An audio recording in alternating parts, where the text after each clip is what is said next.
సూర్యాపేట జిల్లాలో రైతులు అరిగోసపడుతున్నారు. ఓవైపు నీళ్లు లేక పంటలు ఎండిపోతుంటే మరోవైపు కరెంటు బిల్లులు కట్టలేదని అధికారులు స్టార్టర్లు లాకెళ్లిపోతున్నారు. పెన్పహాడ్ మండలం లింగాలలో అధికారులు స్టార్టర్లు తీసుకెళ్లడంపై రైతులు ఆందోళన వ్యక్తం చేస్తున్నారు. గతంలో ఎప్పుడూ ఇంత అరాచకంగా స్టార్టర్లు ఎత్తుకెళ్లిన ఘటనలు చోటు చేసుకోలేదని వాపోతున్నారు. గత 10 ఏళ్లలో ఒక్క ఎకరం కూడా ఎండిపోలేదని, ఇప్పుడు కాంగ్రెస్ అధికారంలోకి వచ్చిన నాటి నుంచి సాగునీటితో పాటు కరెంటు కష్టాలు మొదలయ్యాయని రైతులు తీవ్ర ఆవేదన వ్యక్తం చేస్తున్నారు.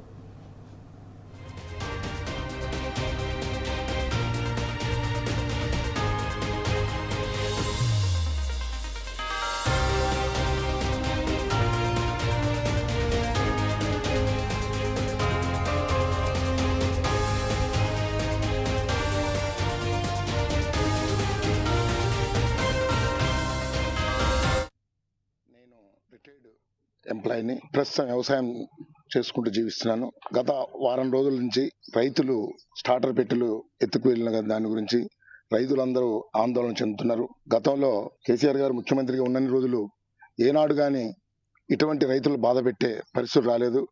సస్యశ్యామలంగా మా గ్రామంలో 7 విలేజ్లు ఉన్నాయి. మా సొసైటీ కింద 7 విలేజ్లు కూడా ప్రతి సంవత్సరం ఎంతో ఆనందంగా బీఆర్ఎస్ గవర్నమెంట్ ఉన్న రోజులు సంతోషంగా ఉన్నారు.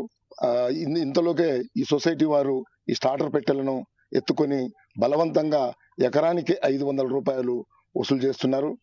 ఈ రైతులు ఆందోళన చెందుతున్నారు. కాబట్టి దీనిపై ప్రభుత్వం స్పందించి రైతులను బాధ పెట్టకుండా ఉండాలని మనవి చేస్తున్నాము.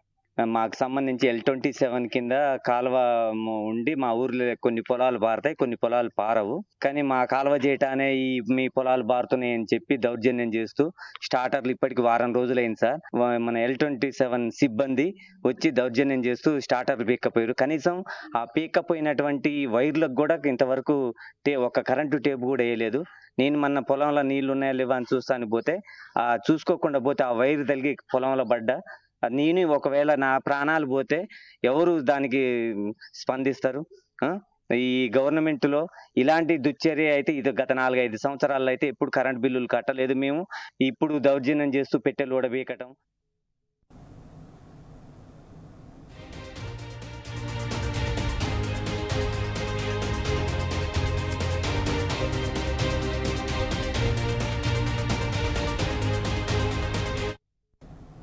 ఇదే అంశానికి సంబంధించి మరిన్ని డీటెయిల్స్ మా ప్రతినిధి రాము అందిస్తారు. రాము, చెప్పండి. సూర్యాపేట జిల్లాలో రైతులైతే అరిగోసపడుతున్న పరిస్థితి. ఒకవైపు నీళ్లు లేక పంటలు ఎండిపోతుంటే కరెంటు బిల్లు కట్టలేదని అధికారులు స్టార్టర్లు తీసుకెళ్లిపోతున్నారని చెప్పేసి రైతులు వాపోతున్న పరిస్థితి. గతంలో ఎప్పుడు ఇట్లాంటివి జరగలేదు, మొదటిసారిగా ఇలా జరిగిందని చెప్పేసి రైతులు ఆవేదన వ్యక్తం చేస్తున్నారు. డీటెయిల్స్ ఏంటి?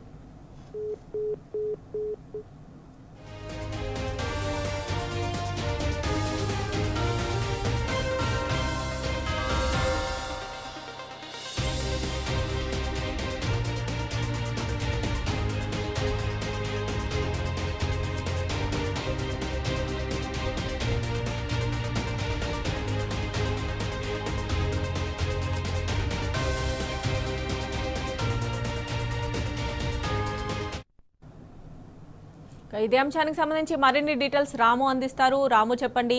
సూర్యాపేట జిల్లాలో రైతులైతే అరిగోసపడుతున్న పరిస్థితి. ఒకవైపు నీళ్లు లేక పంటలు ఎండిపోతున్నాయని వారు ఆవేదన వ్యక్తం చేస్తున్నారు. దాంతోపాటు కరెంటు బిల్లులు కట్టలేదని అధికారులు స్టార్టర్లు ఎత్తుకెళ్లిపోతున్నారని చెప్పేసి వాళ్ళ ఆవేదన వ్యక్తం చేస్తున్న పరిస్థితి.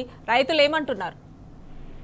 మమతా, సూర్యాపేట జిల్లా వ్యాప్తంగా కూడా కాళేశ్వరం జలాలు రాక రైతులు నానా రకాలుగా ఇబ్బంది పడుతూ ఉన్నారు. నిరుడు ఎండాకాలంలో కూడా నీటి అందించినటువంటి ఘనత బీఆర్ఎస్ పార్టీ ప్రభుత్వాన్ని. కానీ ఇప్పుడు మొత్తం తిరోగమనం పాలైంది. వ్యవసాయం అంతా కూడా ఎక్కడికక్కడ కూడా నాశనమైపోతున్నటువంటి పరిస్థితులు మనకు అక్కడ కనపడతా ఉన్నాయి. ఇదే దీంతో పాటు ఇక్కడ ఉన్నటువంటి వ్యవసాయ అధికారులు, అదేవిధంగా సొసైటీ చైర్మన్లు చేసినటువంటి అరాచకాలతో మరింత ఇబ్బందులు పడుతున్నామని కూడా చెప్తా ఉన్నారు. తాజాగా పెన్పహాడ్ మండలం లింగాల గ్రామంలో రైతుల యొక్క మోటార్లు, ఆటోమేటిక్ స్టార్టర్లను ఎత్తుకెళ్ళినటువంటి ఘటన ఒక్కసారిగా కూడా చర్చాంశనీయమైంది. రైతులైతే బోర్ను వినిపిస్తా ఉన్నారు. L27 లిఫ్ట్ కింద దాదాపు 7 గ్రామాల్లో దాదాపు 1000 ఎకరాల విస్తీర్ణం ఉంది. అయితే ఈ లిఫ్ట్ కింద ఉన్నటువంటి రైతులందరూ కూడా ఎకరానికి కారుకు చొప్పున 500 రూపాయలు ఇవ్వాలని ఆ నీటి సంఘం ఏదైతే సొసైటీ సభ్యులు ఉన్నారో వాళ్ళు ముక్కుపిండి వసూలు చేస్తా ఉన్నారు. ఆ 500 రూపాయలు కట్టినటువంటి రైతుల మోటార్లన్నిటి కూడా బలవంతంగా తీసుకెళ్తా ఉన్నారు. స్టార్టర్లను కూడా తీసుకెళ్తా ఉన్నారు. అయితే కేసీఆర్ గారు ఉన్నప్పుడు నీటి తీరువ మొత్తం కూడా రద్దు చేసి ప్రభుత్వం తరపునే కోట్ల రూపాయలు వాటన్నిటి కూడా బకాయిలన్నీ కూడా క్లియర్ చేశారు. కానీ మళ్ళీ కాంగ్రెస్ పార్టీ వచ్చిన తర్వాత నీటి తీరువ విధానాన్ని మళ్ళీ అమల్లోకి తీసుకొచ్చి రైతుల నుంచి మొక్కుపిండి వసూలు చేస్తున్నటువంటి ఘటన పెన్పాడు మండల వ్యాప్తంగా కూడా ఉంది.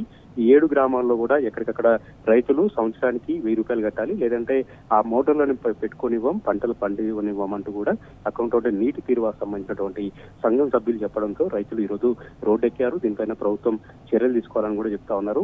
కేసీఆర్ రాము, గారు గతంలో ఏ అధికారులు కూడా ఇంత నిర్దాక్షిణీయంగా ఆ రైతులపై ఇట్లాంటి చర్యలు ఎవరు ఇట్లా స్టార్టర్లు ఎత్తుకెళ్లడం ఇట్లాంటివి చేయలేదు. సో ఇలా చేయడాన్ని, ఈ ప్రభుత్వంలో ఇలా చేయడాన్ని ఎలా చూడాలంటారు? కేసీఆర్ ప్రభుత్వంలో రైతు పైన ఈగ కూడా వాలివ్వలేదు. రైతులకు ఏ చిన్న కష్టం వచ్చినా కూడా ఎంత పెద్ద నిర్ణయమైనా తీసుకునేది వ్యవసాయ ప్రభుత్వంగా ఉండింది, రైతుల ప్రభుత్వంగా ఉండేది. ఇక్కడ పంటలు ఎండిపోతున్నాయని చిన్న వార్త తెలిస్తే ఎక్కడో గోదావరి నుంచి 300 కిలోమీటర్లు పారించి ఇక్కడ ఉన్నటువంటి పెన్పహాడు, అనంతారం గ్రామాలు కూడా నీళ్ళు అందించినటువంటి అంతా అప్పుడు ఉన్నటువంటి బీఆర్ఎస్ పార్టీ ప్రభుత్వం ఉంది. కానీ నేడు ఎంత ఇబ్బంది పడుతున్నా కూడా, రైతులు అరిగోసపడుతున్నా కూడా ఎవరు కూడా పట్టించుకోవట్లేదు. సాక్షాత్తు ఉత్తమ్ కుమార్ రెడ్డి నియోజకవర్గము, ఉత్తమ్ కుమార్ రెడ్డి మంత్రిగా ఉన్నారు ఈ జిల్లాలో, ఆయన నీటిపారుదల శాఖ మంత్రిగా కూడా ఉన్నాడు. కానీ కనీసం మోటార్లు ఎత్తుకపోతా ఉంటే, స్టార్టర్లు ఎత్తుకపోతా ఉంటే మంత్రి ఇప్పటివరకు కూడా స్పందించకపోవడం అనేది దారుణంగా చెప్తా ఉన్నారు. ఇప్పుడు మోటార్లు ఎత్తుకపోవడంతో దాదాపు 300-400 ఎకరాల ఆయకట్టు అంతా కూడా ప్రశ్నార్థకంగా మారింది. పంట అంతా కూడా ప్రస్తుతం ఈనే దిశలో ఉంది, పొట్ట పైన ఉంది. ఇప్పుడు మోటార్లు తొలగిస్తే ఇప్పుడు నీరు అందకపోతే పంట అంతా కూడా ఎండిపోతుందంటూ రైతులు ఎంత వేడుకున్నా కూడా అక్కడ ఉన్నటువంటి నీటి తీరువా సంబంధించినటువంటి సభ్యులు, ఏదైతే నీటి సంఘాల సభ్యులు వినలేదు. బలవంతంగా మోటార్లని, స్టార్టర్లని ఈక్కొని పోవడంతో అవన్నీ కూడా కలెక్షన్ కట్ చేసి లాక్కొని వెళ్లడంతో రైతులు బోర్న వినిపిస్తా ఉన్నారు. ఇప్పటికైనా సరే నీటి తీరువా విషయంలో ప్రభుత్వం నిర్ణయం తీసుకోవాలి, నీటి తీరువను రద్దు చేయాలి. ఈ నీటి సంఘాలు ఏదైతే ఉన్నాయో రైతుల పట్ల ఆజమాయిషీ చేస్తున్నారు కాబట్టి నీటి సంఘాల విషయంలో కూడా వాళ్ళని కట్టడి చేయాలనేటువంటి డిమాండ్ కూడా వ్యక్తమవుతున్నాయి. ప్రస్తుతం ఈ మోటార్లు వెళ్ళినటువంటి నీటి సంఘం సభ్యులపైన, అధికారులపైన కూడా చర్యలు తీసుకోవాలని కూడా డిమాండ్ వ్యక్తమవుతున్నాయి. Mamata. Right Ramu, thanks for updates.